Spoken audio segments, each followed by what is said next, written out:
Lascia l'incarico di Agrigento per tornare nella sua Catania, dove andrà ad assumere anche lì il ruolo di procuratore aggiunto. Lo ha deciso il plenum del Consiglio Superiore della Magistratura. Capacità, laboriosità, diligenza e impegno, ecco le caratteristiche di Ignazio Fonso, come viene descritto nelle motivazioni del CSM.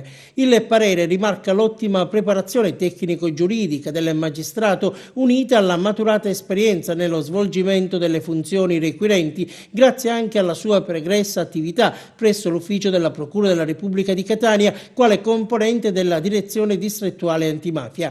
Menzionato nelle motivazioni anche l'avvio di numerose procedure di demolizione di manufatti edilizi illeciti sorti all'interno della cosiddetta zona A della Valle dei Templi di Agrigento e per i quali risultavano emesse sentenze di condanna alla demolizione definitive, anch'esse risalenti a oltre 20 anni fa. E proprio sul punto il Consiglio giudiziario ha ritenuto che Fonso meritasse una particolare sottolineatura.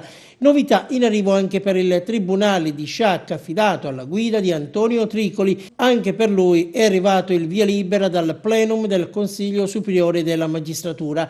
Il magistrato 62enne palermitano ricopriva il ruolo di ispettore al Ministero della Giustizia.